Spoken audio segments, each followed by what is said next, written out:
وقل رب أعوذ بك من همزات الشياطين وأعوذ بك رب أن يحضرون.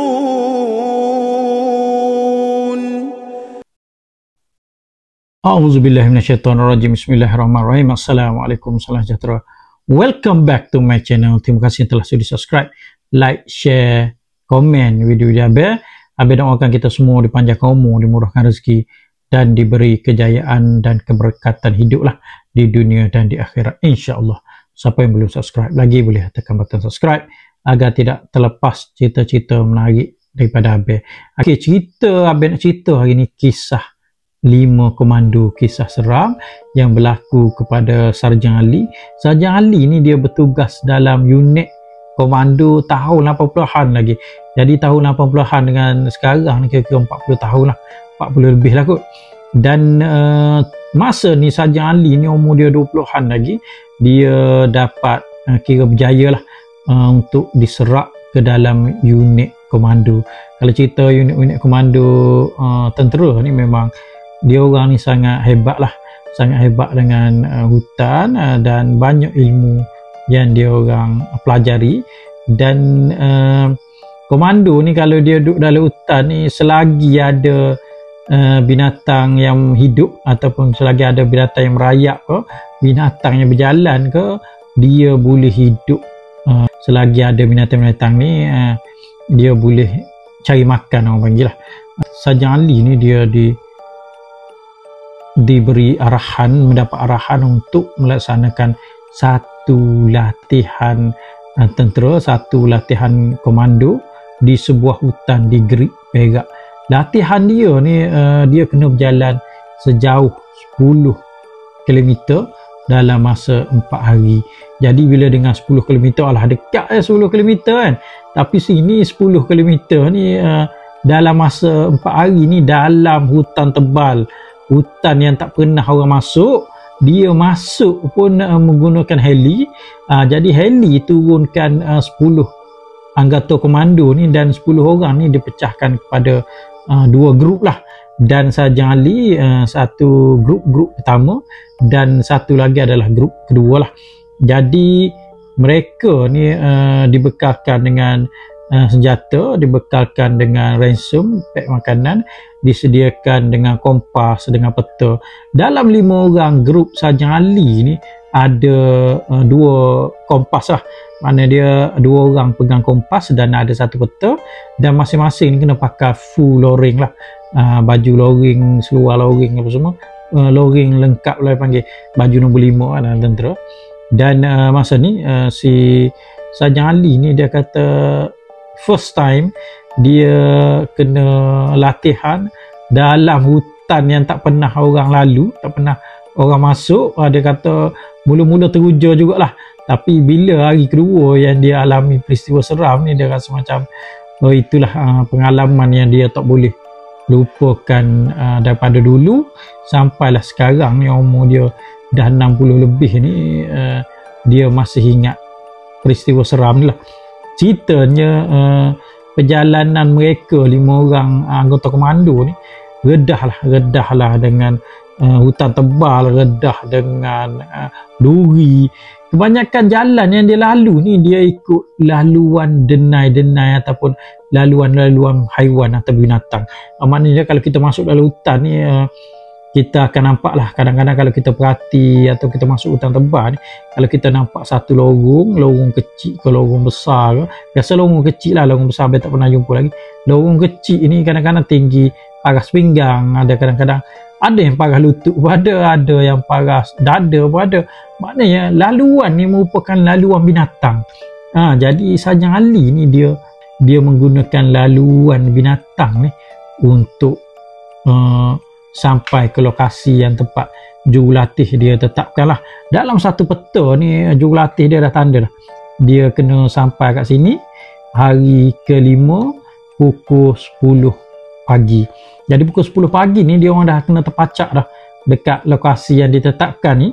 Jadi laluan untuk pergi ke sana dengan baca petanya, dia orang kena sampai dalam masa yang ditetapkan lah. Jadi masa ni Sajang Ali cerita dia lalu guna denai binatang lah. Kalau lalu denai binatang ni biasanya laluan ni biasa menuju ke kawasan air ataupun kawasan sungai lah. Kadang-kadang binatang ni dia guna laluan yang sama untuk sampai ke tempat yang dia orang nak minum, dia orang nak cari makan. Dan ada juga denai-denai ni dia tuju pada jenuk garam. Orang panggil jenuk garam ni tempat orang panggil garam galian, dia keluar daripada perut bumi. Dan biasa kawasan ni dia kawasan basah dan masin lah. Binatang-binatang ni, satu lagi kalau nak cerita pasal jenuk garam ni, jenuk garam ni tempat binatang ataupun dia panggil haiwan-haiwan ni dia ambil suplemen. Macam kita ambil vitamin C, vitamin apa lagi, vitamin K ada vitamin ni, macam-macam vitamin ni. Jadi dia orang ni, binatang ni dia ada juga suplemen dia ni garang galian ni. Garang galian, tempat garang galian ni merupakan satu tempat dia panggil gencatan senjata lah. Maknanya kalau kita masa perang ada gencatan senjata tu, tak boleh berperang lah, tak boleh tembak orang lain. Dan mereka haiwan ni pun dia ada kawasan gencatan senjata. Kawasan gencatan senjata dia ni di kawasan jenuk garam lah. Contohnya kalau tiba-tiba haiwan liar ni seperti rusa ke, harimau ke, kalau harimau dengan rusa ni dia bertembung di jenuk garam ni, orang kata wallahualam betul kata, orang kata dia tak terkam ataupun harimau ni dia tak makan rusa ni lah. Jadi Allah dah aturkan mungkin. Dan laluan yang Sajang Ali guna ni menggunakan laluan yang abang cerita tadi. Dan hari kedua ni mereka berlima ni mengalami peristiwa pelik di mana dua-dua kompas yang dia bawa ni dah tak, orang panggil dah tak berfungsi. Dia punya mula-mula jarum kompas ni dia bergerak berpusing dengan laju dan dia start, berhenti. Dan kompas satu lagi pun sama, tak boleh baca. Dia kata apa guna kalau ada peta tapi ada kompas tak boleh baca. Kompas ni tak boleh baca, pelik. Macam ada magnet dalam perut bumi ni tarik jarum kompas ni supaya tidak bergerak. Tapi dia kata jam yang dia orang pakai ni jarum bergerak. Yang peliknya kompas tak bergerak. Jadi bila kompas tak bergerak ni, dia orang kata masa tu dah pukul 5 lebih, pukul 5 petang. Jadi pukul 5 petang dalam hutan ni dah agak gelap lah, sebab matahari ni dah tak boleh, cahaya matahari dah tak masuk sangat dalam hutan sebab ditutupi oleh pokok-pokok besar, daun-daun kayu. Dan masa ni dia kata nak tengok secara menu apa biasa, komando ni dia dah mahir lah, kalau dah tak ada kompas pun dia boleh baca secara menu lokasi yang dia nak lalu lah. Biasa kalau cara menu ni dia orang tengok matahari, kedudukan matahari, dan dia baca menggunakan tengok puncak-puncak gunung. Dia tengok kedudukan dia kat mana. Tapi masa tu pun dia tak boleh nak tengok. Dia kata dah pokok dah tingginya dengan awan dah mula nak gelap macam nak hujan, tak boleh. Dia punya ketua kumpulan ni tanya ahli-ahli 4 orang lah, macam mana. Dia kata kita nak berhenti kat sini dulu ke ataupun nak berjalan sikit lagi untuk cari tempat yang lebih selesa untuk dibuat tempat tidur. Sebab kawasan yang dia ada sekarang ni kawasan pokok-pokok besar dan dia punya bentuk muka bumi dia tidak rata, macam ada tinggi ada rendah, ada tinggi ada rendah, tak sesuai lah nak buat tempat untuk berehat. Jadi Sajang Ali kata, dia bagi cadangan dekat dia punya ketua kumpulan ni. Dia kata berjalan sikit lagi lah, dalam 200 meter ke 300 meter kalau jumpa tempat yang orang panggil yang sesuai, yang ada tanah datar semua, kita duduk kat situ lah. Dia kata sementara tunggu pagi esok nak teruskan perjalanan ke lokasi yang ditetapkan oleh Jelatih. Jadi masa tu dia berjalan lebih kurang 300 meter. 300 meter pun dia kata dah dekat nak sejam lah. Dia berjalan lah, sebab ialah nak redah dengan hutan, dengan durinya.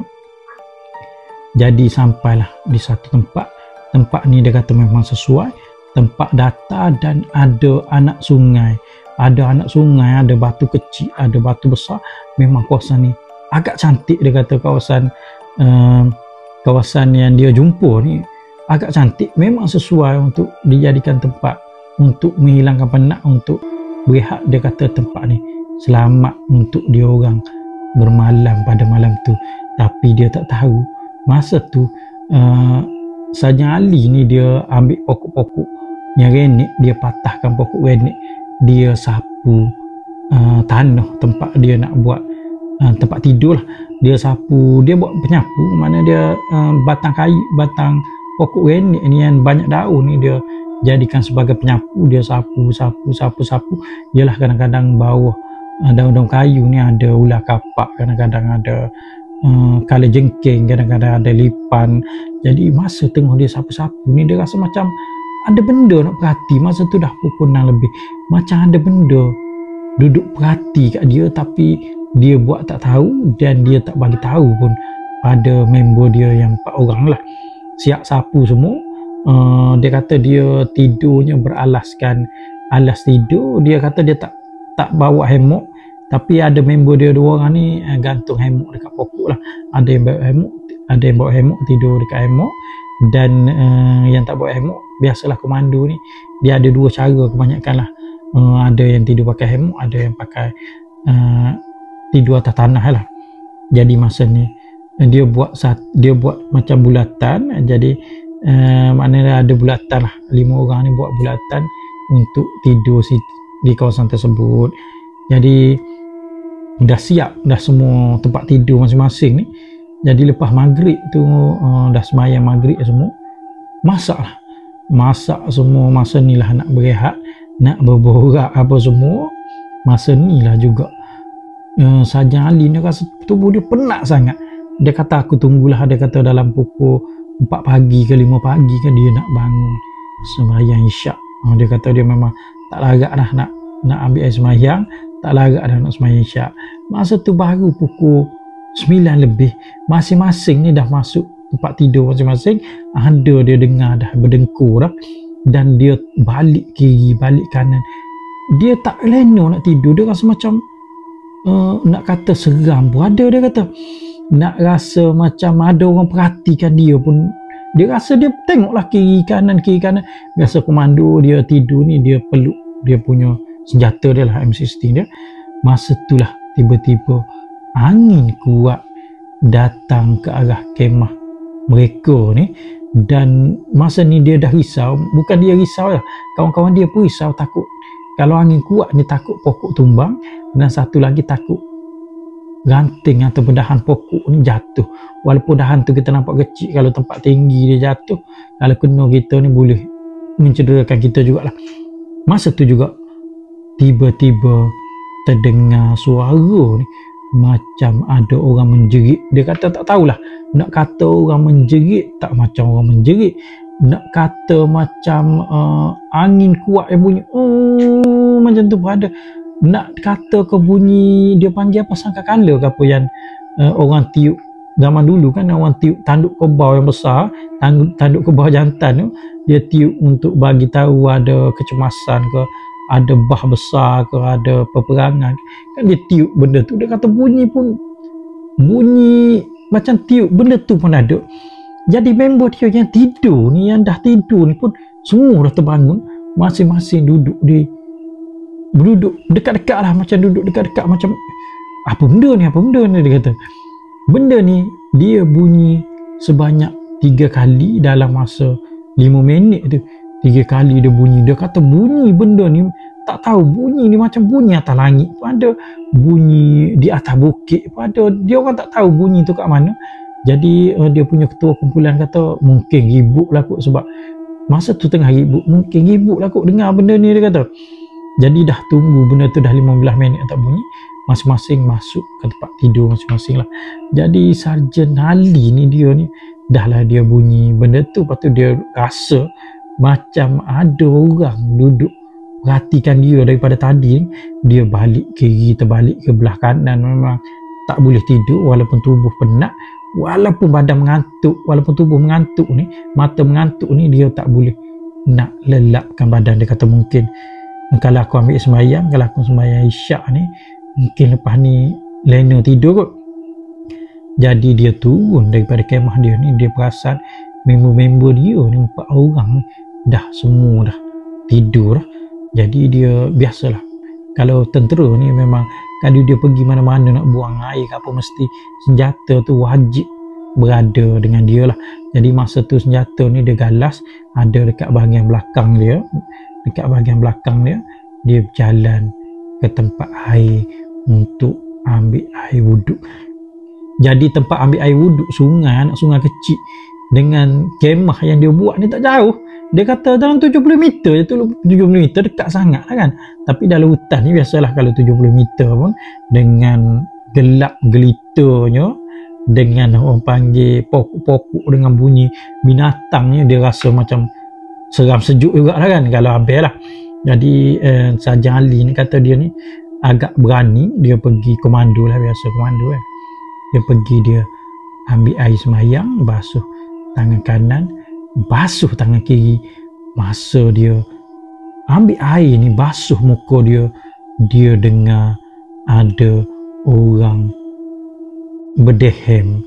Jadi bila dia dengar ada orang berdehem tu, dia tengok depan dia ada atas batu ni berdiri satu sosok. Dia kata benda ni macam mana dia tak tahu.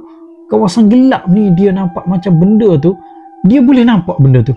Benda tu merupakan, masa memang pula belum habis, seorang lelaki tubuh sasa besar pakai jubah warna hitam, dan dia punya muka dia ni ditutupi oleh rambut. Dia kata tak tahu benda ni macam muka dia ni dah tak nampak, tapi dia nampak susuk badan lelaki ni, celah-celah rambut ni, dia nampak mata merah tengah memerhatikan dia dengan muka yang marah. Kan kita kadang-kadang kalau kita tengok muka orang, kita tahu orang tu suka kita ke, orang tu marah kita dapat tahu. Jadi dia ni, dia dapat tahu benda ni marah kat dia. Jadi dia masa tu dia dah automatik, dia cekah senjata dia, dia bidik senjata dia ni menghadap ke muka benda tu.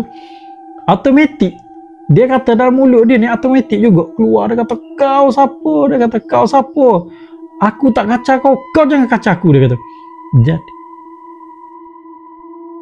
Jadi benda tu balas balik yang dia kata ni, ikut apa dia kata, aku tak kacau kau, kau jangan kacau aku. Jadi dia masa tu dia dah rasa macam, dia rasa dia nak lepaskan tembakan, tapi dia cuba untuk tahan dan benda tu hilang. Bila benda tu hilang, dia cepat-cepat dia sempurnakan wuduk dia ni, sempurnakan ambil air semayang dia ni, dan dia berlari ke, bukan berlari lah, dia berjalan laju ke kemah dia. Dia kata masa tu dia tak bagi tahu, tak kejut pun dia punya sahabat-sahabat dia, kawan-kawan dia tak kejut. Dia teruskan sembahyang isyak. Masa tu dia kata masa sembahyang isyak ni dalam hati dia ni masih dudak lagi lah. Jadi cerita tu dia kata alhamdulillah malam tu lepas pada sembahyang isyak tu dia minta doa. Dia kata dia minta dia boleh tidur dengan lena, dan dia minta, dia kata ya Allah janganlah terjadi musibah ataupun janganlah terjadi benda-benda yang boleh membahayakan nyawa dia dan nyawa kumpulan dia lah, ahli-ahli kumpulan dia. Alhamdulillah masa tu dia kata lepas pada sejam dia duduk terbaring tu, dia dah tidur dah. Bangun dia esok ni dah pukul 6 pagi dah. Jadi cerita ni dia tak cerita pun dekat dia punya ahli kumpulan ni. Bila sampai dekat camp, bila dah naik heli balik hari kelima, hari keenam tu, barulah dia cerita. Dan member-member dia yang satu grupnya dia ni bagi tahu memang dia orang ni juga semua ni macam rasa ada benda memerhati, tapi alhamdulillah yang lain ni tak nampak apa-apa. Dan yang lain yang 4 orang kawan-kawan dia malam tu tak dengar pun suara Sarjan Ali ni jerit pada benda tu lah. Jadi itulah cerita Sarjan Ali. Dia cerita, dia suruh Abel sampaikan lah pada sahabat-sahabat. Abel tak tahulah sejauh mana kebenaran cerita ni.